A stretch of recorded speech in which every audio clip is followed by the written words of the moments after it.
Welcome to the Deep Dive. Today we're taking a fascinating journey into the world of American shopping. We're going to cover pretty much everything from your everyday grocery run to the whole experience of the indoor mall.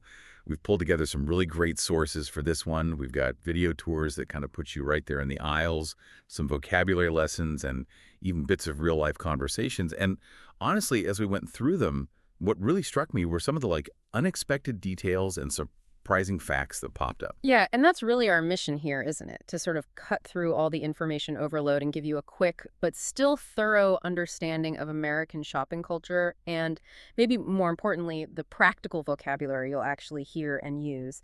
It's funny how these topics that seem so simple, buying milk or shoes, they actually reveal so many layers of cultural nuance and just practical knowledge. Absolutely. I think you'll find there are some real aha moments hidden in these everyday routines. Huh. Okay, so let's unpack this journey into how Americans shop, starting with picking up milk and going all the way to trying on designer shoes. So let's kick things off with the absolute fundamental, the grocery store. Bob the Canadian, one of our sources, made a great point about this. While supermarket is definitely a word in English, and you hear it a lot in other languages like supermarché in French, right, in American English, Yeah. grocery store is just, well, it's much more common. It's where you go grocery shopping or pick up some groceries. Mm-hmm. It's interesting, those small language choices, they really highlight regional differences, even sometimes within the U.S., but definitely compared to other English-speaking places. And that's a good thing to keep in mind, actually. We'll probably find more little distinctions like that as we go. Definitely. And okay, first step when you get there, grab a cart Right. or, a shopping cart. But down south, where Vanessa, another source, lives, people often call it a buggy. The buggy, yeah. Heard that one. So once you've got your cart or your buggy, it's time to head inside. Typically, once you're in, you'll find the produce section, usually along the outer edge, right? Packed with all the fresh fruits and vegetables. Yeah, apples, oranges, bananas, carrots, broccoli, all that stuff. And here's a really key thing Vanessa pointed out, pronunciation.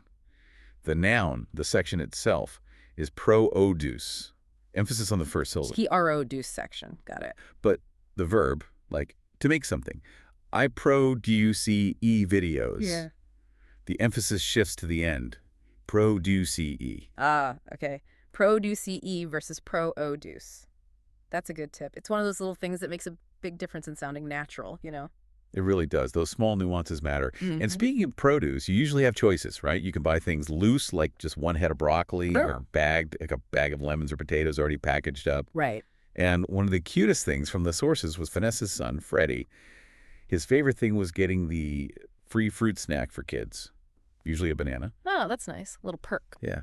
So moving along that outer perimeter, you often hit the deli counter or the bakery. Okay. The deli is where you get freshly sliced lunch meat, or sometimes they call it deli meat or just sliced meat. Things like ham, bologna, oven-roasted chicken or turkey. Mm-hmm.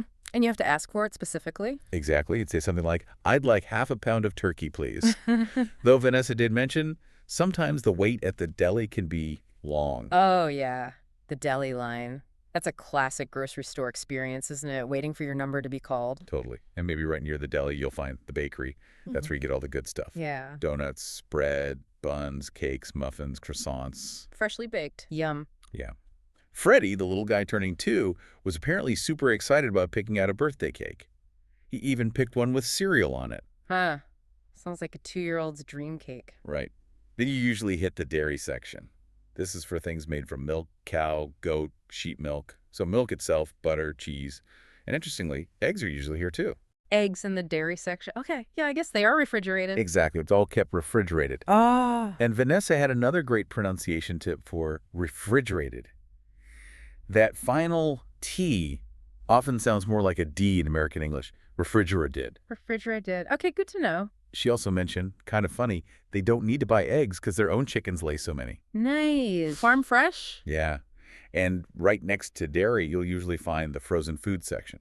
Frozen pizzas, ice cream, frozen fruits, veggies, all that stuff. So, thinking about this layout you're describing, produce, deli, bakery, dairy, frozen, they're almost always on the outside edge, the perimeter of the store. That's true. I never really thought about why, but yeah. Well, it's often about workflow and temperature control. The refrigerated and frozen stuff needs to be near the back storage and power, and the fresh stuff like produce and bakery benefits from being easily accessible and maybe visible from the entrance. Ah, that makes sense. Plus, it encourages you to walk the whole perimeter, passing all the aisles in the middle. Right, the aisles. Those are in the center of the store. And remember, the S in aisle is silent. Aisle, yep. And the aisles are where you find everything else, basically. Cookies, bottled juice, canned goods, cereal, pasta, all the shelf-stable stuff. There are usually big signs hanging above them to tell you what's where. Mm-hmm. Helps you find things faster. And look out for the end cap. That's the shelf right at the end of an aisle. They often put sale items or snacks there, like chips. Oh, yeah. Prime real estate for promotion. Exactly. Some stores also have a bulk section where you can buy things like nuts or grains or candy by weight, scooping it yourself. Right, bring your own containers sometimes, or use their bags. It can be cheaper if you need a lot. It really is like a carefully designed system, isn't it? The whole layout is meant to guide you, maybe tempt you a little, while also being somewhat logical so you can find what you need. It reflects the huge variety available. Okay, let's shift gears slightly and talk pricing and those little extra purchases. Mm. Our sources made a really important distinction between on sale and for sale. Okay, yeah, that can be confusing. Right, so on sale means it's discounted. There's a special lower price. But if something is just for sale, it simply means, well, it's available to buy. No discount implied. Got it. On sale, cheaper. For sale, available. Exactly. And then there's the idea of a splurge. Ah, the splurge. We all do it. Totally. It's something you don't strictly need. Maybe it's a bit pricey, but Yeah. you really want it. Like Vanessa mentioned, sparkling water or pretzels as her splurges. Or maybe buying a pumpkin just for decoration. It's that little treat, yeah. The impulse buy. And sometimes you find weirdly specific things in grocery stores, too. Vanessa mentioned looking for gardening gloves there. Huh. Okay. Which, makes sense if you're already there and it saves you a trip to another store, right? True. Convenience is key. Some bigger stores have sections for household goods or even some basic clothing now. Yeah. Another interesting thing is alcohol. Our sources explain that in some states, like North Carolina where Vanessa lives, you can buy wine and beer right in the grocery store. Easy. But for hard liquor, rum, vodka, whiskey, you have to go to a separate specialized liquor store. Sometimes, in the South, they call it an ABC store, which stands for Alcoholic Beverage Control. Ah, okay. So it varies by state. That really shows how local laws impact everyday things, like where you buy your booze. It's a little window into American life, these different regulations. It really is. Okay, so you've got your cart full, maybe a splurge item or two. Now it's time to check out. The final step. And that phrase, check out, it works as both a verb, let's check out now, and a noun, let's go to the checkout or the checkout counter. Right. And be warned, as you approach the checkout, that's where they get you with the temptations. Yes. The candy bars, the magazines, the little sodas. Exactly. Snacks and junk food, strategically placed for those last-minute impulse buys, those little splurges we talked about. Makes you wonder, is that common where you shop too? Oh, absolutely. It's a universal retail tactic, I think. Put the Heimlich and easy-to-grab stuff right where people are waiting. It works. It totally does. So when you finally get to the cashier, they'll scan everything, and then comes the bag question. Paper or plastic? The eternal question. Right. And people have reasons for choosing. Some like paper because you can compost it. Others prefer plastic because they reuse them as small trash bags at home. And lots of people bring their own reusable bags now, too. Very common, yeah. Saves on waste.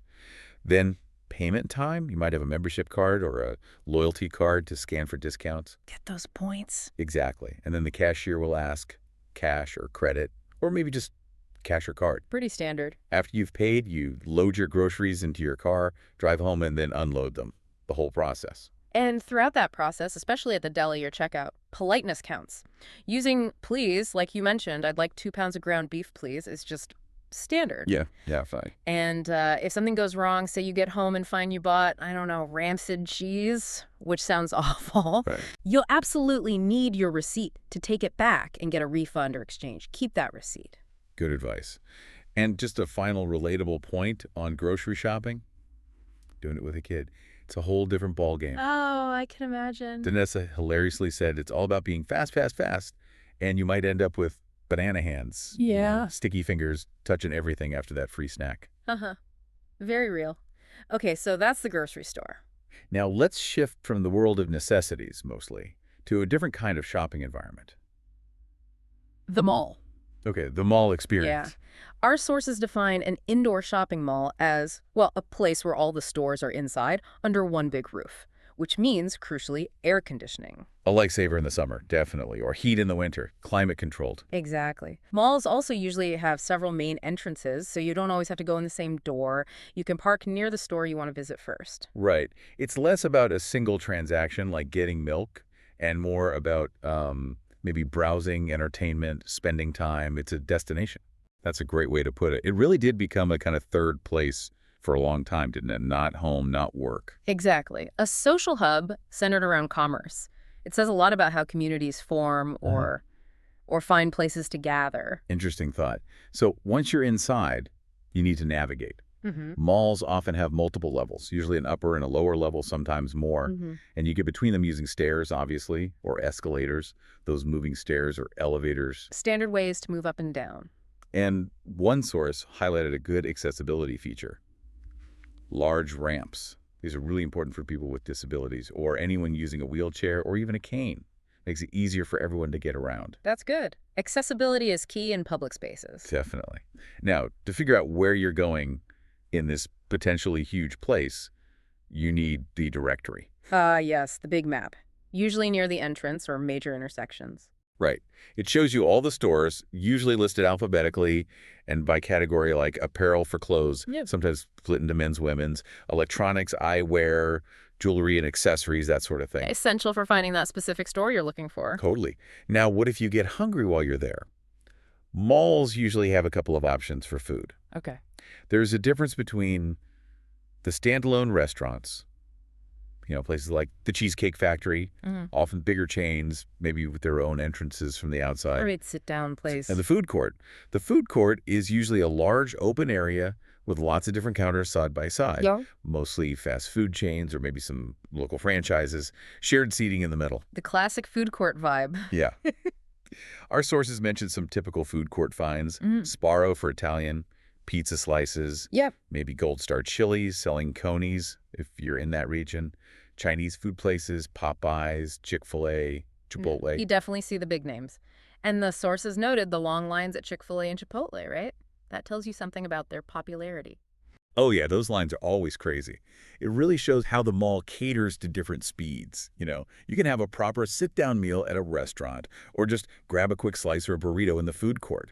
It keeps people in the mall longer. Extends the shopping trip, exactly. More time, potentially more spending. Okay, let's talk about the actual stores inside the mall. There's a difference between a proper store, which is a full retail space with walls and a door, like a hat store, Mm. and a kiosk. Hmm. A kiosk is one of those smaller freestanding stands you often see in the middle of the walkway, selling specific things like phone cases, chargers, maybe sunglasses or pretzels. Right. Smaller footprint, often focused on impulse buys or accessories. Exactly. Now, for clothing, you'll find all sorts. Stores like Akira were mentioned, known for trendy clothes, meaning stuff that's currently in style.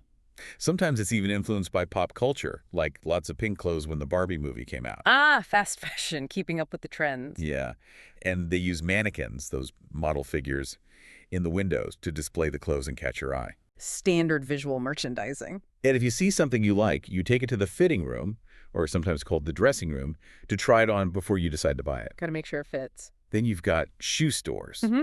selling popular sandals like Birkenstocks, or classic sneakers like Converse, or comfy stuff like Crocs. Lots of brand names. Oh, yeah? And separate stores for athletic gear, selling gym shoes or sneakers. Those terms are pretty interchangeable, from big brands like Nike, Adidas, Puma, Reebok. Mm-hmm. And the prices mentioned in the sources were, well, kind of high sometimes, like $160 for sneakers, $70 for shorts, maybe $95 for sweatpants. Wow. Yeah. Athletic wear can be expensive. It really shows that focus on brands and maybe performance, even for everyday wear. Malls definitely cater to a huge range of budgets and interests, though. Absolutely. Then you have electronics stores, like the Apple Store, which is always packed, right? Yeah. People looking at phones, iPads, tablets, computers. Always busy. And video game stores. They sell new games for consoles, like the PS5 prices mentioned were like $29.99 up to $89. But they also often sell cheaper pre-owned games, maybe around $14. Good option to save some money. Yeah, and sometimes they even have consoles set up, like a Nintendo, so you can try a game before buying it. Oh, Oh, cool. Try before you buy. Then there are the big guys, department stores, like Macy's or Nordstrom. These are usually large anchor stores, often at the ends of the mall. Right, the big ones that draw people in. And they sell, well, almost everything. Departments for clothes, perfume, cosmetics, home stuff, jewelry, toys, you name it. They have their own signs inside to help you navigate the different sections. Like a mall within a mall, almost. Kind of. And sometimes they even have smaller kiosks inside them, like a Starbucks inside a Macy's. Layers upon layers of retail. It is. And malls also cater to the high end. You'll find specialty stores like Lego. One source saw an Eiffel Tower set for $629.99, plus tax. Probably just for display, mostly. Whoa, yeah, that's a serious Lego set. And places like Bath and Body Works selling candles, perfumes. One source even saw Halloween displays up in July. Uh-huh, always planning ahead. And then the really high-end luxury brands, Louis Vuitton, Gucci, Rolex, stores where often there are no price tags visible. Right, if you have to ask.